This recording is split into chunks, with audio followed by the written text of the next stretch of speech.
Hello, and welcome to Speak Up Learning English podcasts. I'm David. Let me tell you a story about a man named Elias. Elias was a carpenter, known far and wide for his skill, but he was also known for his sadness. Every evening, he would sit and listen to the news from a small radio in his workshop. The reports were always the same. Stories of distant wars, of conflicts in the streets, of overwhelming human misery. One night, he put his head in his hands and asked the empty room, "Is this really the best we can do?"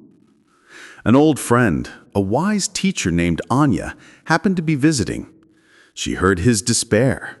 "Elias," she said softly, "the problem is not a lack of skill or resources in the world.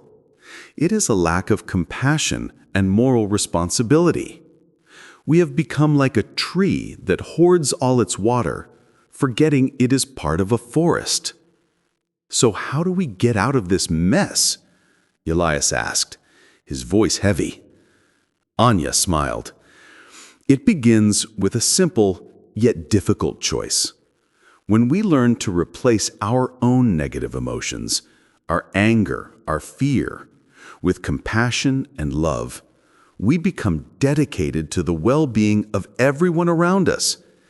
It is a path that asks us to listen to both the wisdom of the heart and the evidence of science." Elias was intrigued, but skeptical. "But what can one person do?"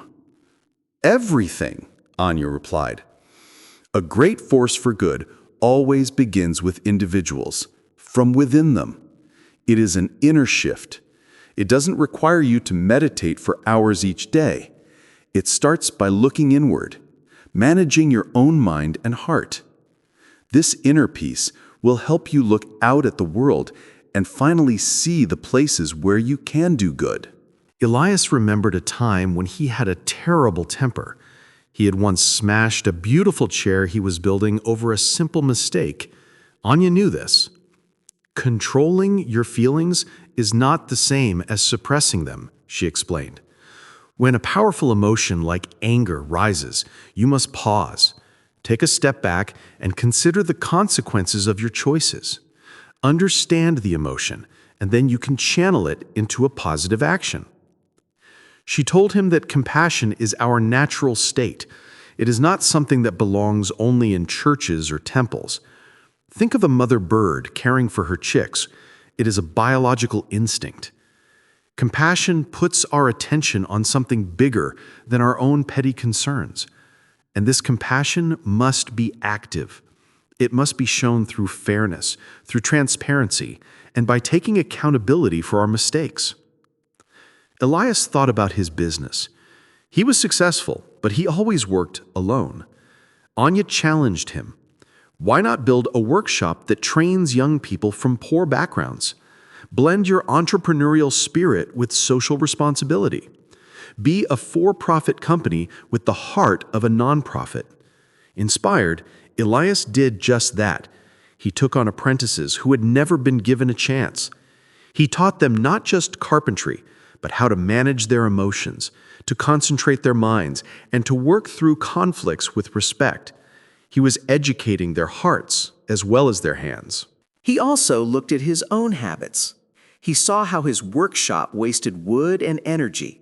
He realized that harming the planet to make a profit was like burning his own furniture to stay warm. So he started tracking his handprint. Every light he turned off, every piece of wood he saved, every time he biked instead of driving. Each positive action made his handprint larger. Years passed. Elias's workshop became a community hub, a living example of change. One day, a young journalist visited, drawn by the story of this remarkable place. She had expected to find a stern businessman, but instead found a joyful man serving food at a community meal, an apron over his work clothes. She asked him, "How did you manage to create all this? How did you become such a force for good in this community?" Elias wiped his hands and looked at the diverse, happy crowd around him. The power of change does not lie with governments or big organizations, he said. It lies with individuals. You cannot force people to be compassionate. So I decided I would not wait for the world to change. I changed myself. I looked inward, found my compassion, and let it guide my hands. Everyone can find a way to make a difference. The human community is nothing but individuals combined. The journalist understood. The greatest projects, the most profound changes always begin with a single, compassionate decision from one person. And that person can be anyone. It can even be you. And so we reach the end of our story. I truly hope you enjoyed The Carpenter's Gift. Remember, the most beautiful thing about stories like this is that they don't have to end when the telling stops. Their real purpose is to inspire our own.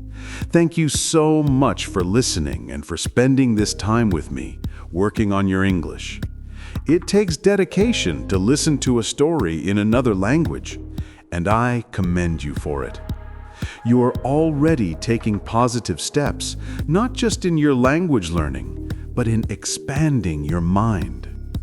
Until next time, keep speaking up, keep learning, and remember, be a force for good in your own world.